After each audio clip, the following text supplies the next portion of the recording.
L'urbex n'est pas un jeu. Le danger est partout, invisible, silencieux. Chaque pas peut être le dernier.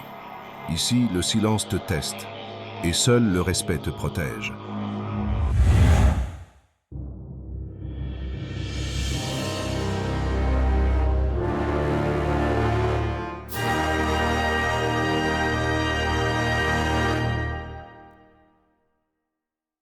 Et salut tout le monde, on est fatigué, on vient de faire 9 heures, un peu plus de 9 heures de route pour arriver ici.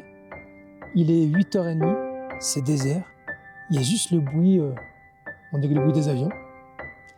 Et le décor pour arriver, c'est juste magnifique, on en a pris plein les yeux, c'est vraiment top. Ici, donc, comme vous pouvez le voir derrière moi, en fait on est là pour visiter les bunkers de la Seconde Guerre mondiale. Et tout au long de la route, il y a des vestiges de cette guerre. C'est impressionnant comment ils ont tout laissé comme ça. C'est vraiment, c'est magnifique. Hein. C'est malheureusement magnifique. Et en plus de ça, dans un décor, comme vous pouvez voir en arrière-plan, qui est juste fou. Donc c'est sympa. Allez, c'est parti. Bon, là, ce qui est bien, c'est que je peux mettre la lumière à fond. On va gêner personne. Waouh. Première entrée, c'est c'est prenant quand même. C'est prenant. Voilà, ici où il faisait le guet. Il faisait le guet pour tirer sur les ennemis, s'il fallait. Au cœur des montagnes des Alpes-Maritimes, entre silence et brouillard, se cachent encore les cicatrices d'une époque oubliée. Des tunnels creusés à même la roche, des couloirs froids où résonnent les pas d'hommes disparus depuis plus de 80 ans. Ces bunkers faisaient une partie de la ligne Maginot-Alpine, bâtie dans les années 1930 pour protéger la France des invasions venues d'Italie.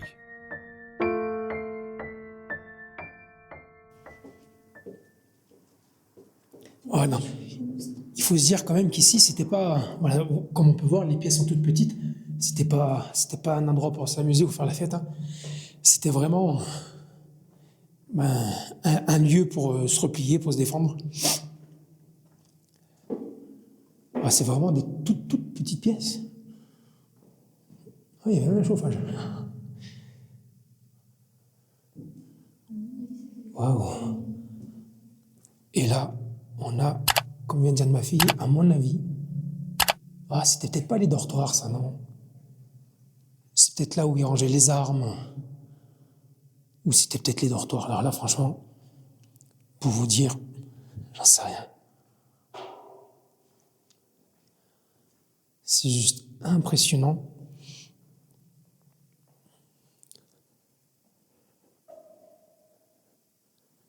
C'est grand, c'est... Donc on est attrapé froid parce que là, on est très haut en altitude. Plus de 2000 mètres. Je ne sais pas si c'est pas 2800 mètres. Donc il fait très froid.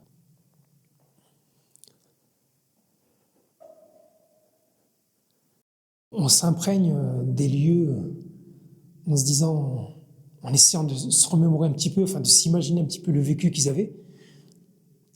Alors là, c'est la gadoue dans tous les sens, vous voyez là. On va y aller quand même. Parce qu'il y a des choses à voir. Et si on arrive jusque-là, après toutes ces heures de route, c'est pas l'eau qui va nous arrêter quand même. Donc là, ça fait la porte comme une prison. Ça y est, j'ai les pieds trempés. C'est pas grave. Comme vous pouvez voir, c'est tout plein de gadou. On va essayer d'enjamber tout ça en se tenant, sans glisser, parce qu'à pas vouloir mettre le pied, on va tomber dedans. Mais là, ça... Ouais. Il y a de l'eau qui vient jusqu'à la cheville, donc on va peut-être pas aller plus loin. Je sais pas combien il devait être là-dedans, combien il pouvait être. Mais c'est... Donc là, on a une échelle. Ouais. Et ils étaient tous entassés, tu les voyais, il y avait même la place, genre dans une tranchée comme ça, dans un truc comme ça, il pouvait être 40, Il n'y avait pas la place de passer au milieu. Ah, ça c'est la porte pour fermer ici, d'accord. Ouais, j'ai déjà vu des images où ils étaient tous entassés, comme tu dis, ouais, c'est vrai. Mais, tu sais, quand tu vois les images, tu te dis pas finalement combien ils pouvaient être. Ah, là, ça remonte un peu. En juin 1940, les soldats français ont tenu banc ici, repoussant les attaques malgré la peur et le vacarme de la guerre. Puis le temps a tout recouvert, l'occupation, la libération et enfin le silence.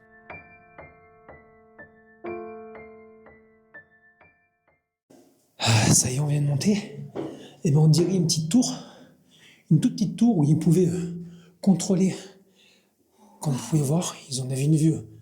On a une vue, on a une vue magnifique. Là, ils pouvaient facilement tirer sur les ennemis d'ici. Et là, il y avait un autre passage avec une autre vue d'ici pour un autre angle, bien sûr, parce qu'ils pouvaient faire le tour du bâtiment. Et là, il y a encore une échelle. Là, je devrais pouvoir monter. Je vous reprends une fois en haut. Bon, là, je ne vais pas finir de monter, mais je vous montre quand même. Là, il y a une chaîne, je pense que c'était pour monter.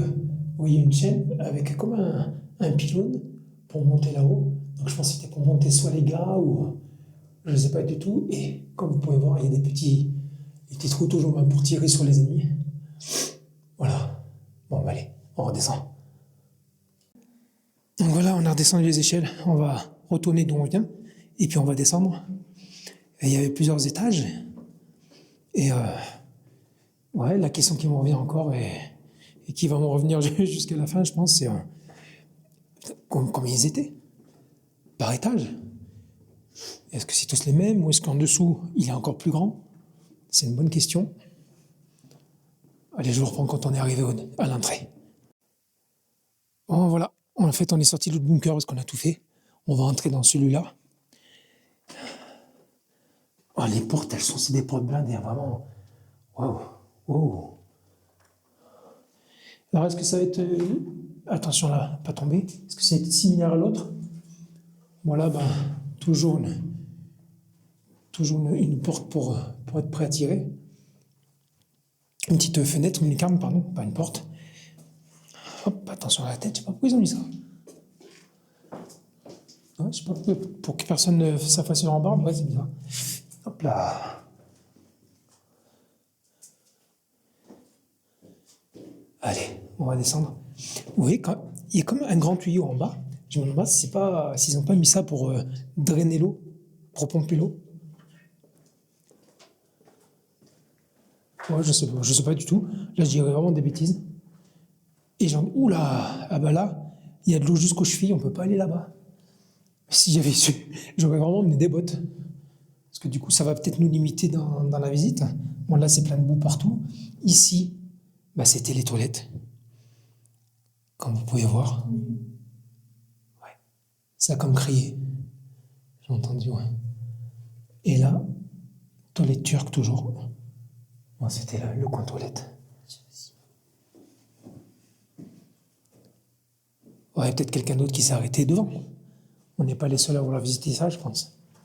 Forcément, ben là, c'était le coin douche. Alors, ce coin bunker a l'air beaucoup plus grand. Et plein d'eau. Alors, il y a des petites pierres. On va essayer de poser les pieds dessus, sans glisser. Ouais. Ce serait marrant qu'on fasse... Tiens, c'est marrant, de l'autre côté, il y avait exactement la même pièce au même endroit. Là aussi, c'est comme une... Mais non, en fait, on arrive de l'autre côté. En fait, c'est là où on était tout à l'heure. Regarde, il y a le bout de bois pareil, identique, tout identique. Ah, en fait, on arrive de l'autre côté, d'accord. Donc, en fait, là, vous voyez, c'est un poêle à bois, je pense, je ne sais pas si on va le voir. Mais en fait, on arrive de là où on était, d'accord. Bon, ben, là-bas, il y avait encore une pièce. Ma fille qui a entendu des voix, mais c'est vrai, je les ai entendues aussi. Mais bon, on n'est pas les seuls. Hein. Donc on ne peut pas aller là-bas parce que c'est inondé. On ne peut vraiment pas mettre les pieds. Allez, on rebousse chemin. Aujourd'hui, Ces ouvrages, comme Gordelon ou la Pointe des Trois Communes, dorment encore dans la montagne, figés dans l'ombre. Chaque mur, chaque trace de rouille raconte une histoire, celle d'hommes qui ont vécu, combattu et attendu ici, entre la vie et la mort. Perdus entre les montagnes et la brume, les bunkers de la ligne Maginot-Alpine veillent encore. Le temps a passé, la guerre s'est tue, mais ces forteresses de béton restent figées dans un silence presque sacré. Là où résonnaient jadis les ordres militaires, on n'entend plus aujourd'hui que le vent glissant dans les galeries et le clapotis d'une goutte d'eau tombant sur la rouille. Waouh. Alors là, ça m'a l'air pas du tout pareil que l'autre. Si je mettais la lumière, ce serait pas si mal. A rien à voir avec les autres bunkers. Oui, j'allais dire excellent. Oui, excellent, non. C'est, ouais, alors là, on tombe dedans. C'est une piscine. C'est une piscine. Attention, il y a une deuxième piscine derrière.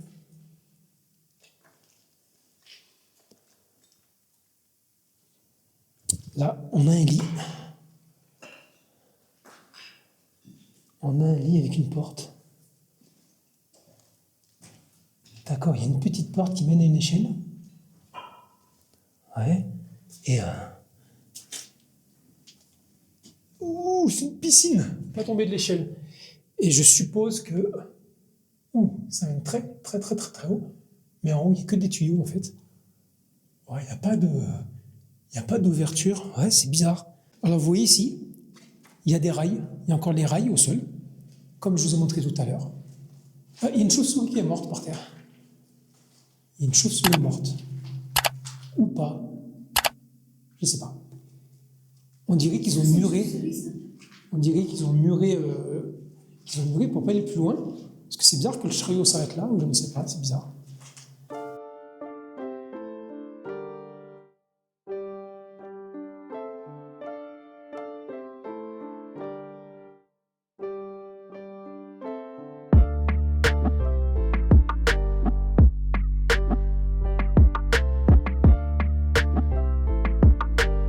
Certains ouvrages ont retrouvé une seconde vie, restaurés, entretenus, parfois même ouverts aux curieux.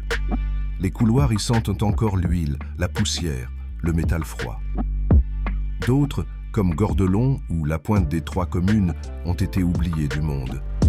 Ce sont des lieux figés entre deux époques, la guerre et l'oubli.